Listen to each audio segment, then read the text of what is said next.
You may have heard about the arrest of 2 black men at a Philadelphia Starbucks, which according to the media has everybody talking. Melissa DePino uploaded a video that has over 9 million views, where she insists that all other white people are wondering why it's never happened to us. Sean King, of course, says, we know what happened. It was a gross double standard rooted in racism. And Black Lives Matter is protesting the Philadelphia Starbucks. No coffee out of here. This is a racist place. And it's not a safe space for black and brown people. We're here today to reclaim it.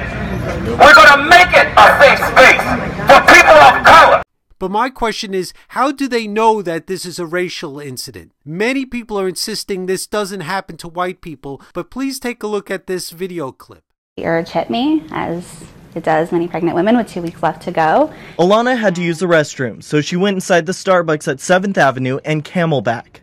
I went up to the counter, and after seeing that there was a code lock on the bathroom doors, I asked for the code. The barista refused and said Alana needed to buy something. I said, I'm pregnant. I really have to use the restroom now. So here's a white woman who's being told she cannot use the bathroom. He still said no. Alana left and told her husband waiting outside. My husband went up and again reiterated, my wife is very pregnant. She needs to use the restroom. Again, he said no. The man was unrelenting. My husband gave him his credit card, said, charge me for anything. The man refused. So she really has a legitimate grievance because her and her husband were willing to buy something and they were still refused access to the restroom. A woman be standing in line behind my husband who was obviously ready to make a purchase said, I'm about to make a purchase. Give me the code for the restroom and I'll give it to her. The Starbucks worker still said no and told them to leave. Said that we should leave, go to the Fry's grocery store, use their bathroom. If we don't leave, he's calling the police. Alana and her husband walked out and used the bathroom at a nearby Subway. The Starbucks manager, who did not see the incident, called Alana today. She was shocked, apologized, and said that she would communicate this, how that is completely unacceptable to the employee. Now Alana is boycotting Starbucks and speaking out to mom groups, hoping to prevent this from happening again. And I don't see myself going back in. There's your so-called white privilege. Let's not make every incident that happens to involve black people a racial incident.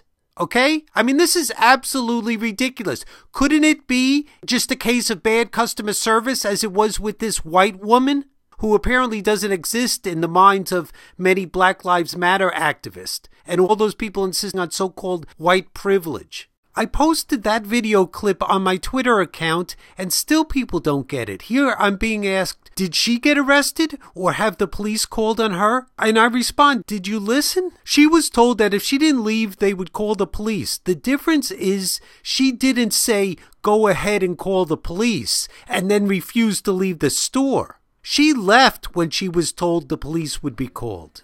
Those 2 guys didn't. They insisted on staying there and insisted on not buying anything, unlike this woman and her husband.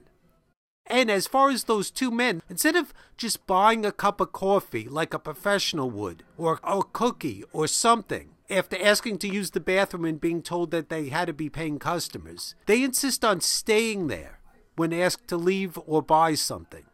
And being told that the cops are being called, they said go ahead and call the cops. Proof of how unprofessional and selfish these 2 fools are. Look at the fact that they wasted the time of the man who was to have a business meeting with them. It was more important not to buy anything and refuse to leave than it was to meet with their client. I mean, all these games, what selfish guys getting themselves arrested. Call the cops, they said. No, we're not leaving, instead of waiting outside for their client or acting like a professional and just buying a cup of coffee and waiting for the man that they're supposed to have a meeting with. Now, here's a black commissioner who has said that he knows that there's been a policy before of people being refused access to the restroom. And as I just showed you, there's an example of a white woman.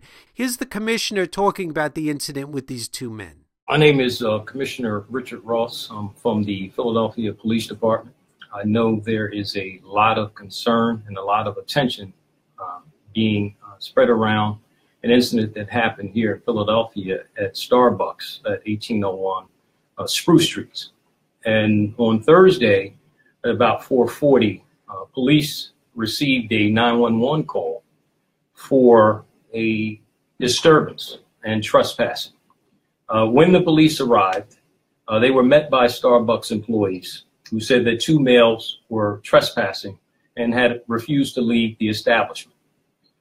According to employees, they had seen these two males come in, they sat down, and after being seated, they decided that they needed to use the restroom. Starbucks said that according to their company policy, they do not allow non-paying members or non-paying people of the public to come in and use the restroom. And so they then asked these two males to leave. These two males refused to leave, and the police were called. Now, when the police were summoned to the scene, they get there and they get this story that I just began to outline. They then approached the males. They asked the males to leave because they're being asked to leave by Starbucks employees. In fact, in an effort to quell the situation, officers actually called for a supervisor so that it would not get out of hand, something that was a good decision. And 3 different occasions, the officers asked the males politely to leave the location because they were being asked to leave by employees because they were trespassing. Instead, the males continued to refuse, as they had told the employees previously, and they told the officers that they were not leaving. When the call was initially made, the Starbucks employees had told the males that they were going to call police, and they said, go ahead and call police, we don't care. So police get there and they're confronted by the same type of attitude and repeatedly are told that they're not leaving. In fact, there's some alleged rhetoric about you don't know what you're doing, you're only a $45,000 a year employee or something to that regard. And so because these individuals refused to leave, because Starbucks actually called, the police did not just happen upon this event. They did not just walk into Starbucks to get coffee. They were called there for a service, and that service had to do with quelling a disturbance that had to do with trespassing. So I need to underscore the fact that these males were arrested. When they were arrested, they were taken out essentially without incident. There was no harm done to them.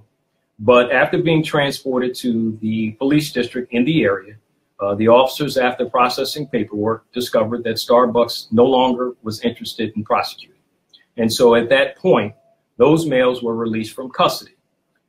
It is important to emphasize and underscore that these officers had legal standing to make this arrest. Again, they were called to the scene because employees said they were trespassing. It is important for me to say that, in short, these officers did absolutely nothing wrong. They followed policy. They did what they were supposed to do. They were professional in all their dealings with these gentlemen, and instead they got the opposite back. I will say that as an African-American male, I am very aware of implicit bias. We are committed to fair and unbiased policing, and anything less than that will not be tolerated in this department. I just want to share that here we get implicit bias training for all our commanders, and we push that training down to our officers because it's very, very important.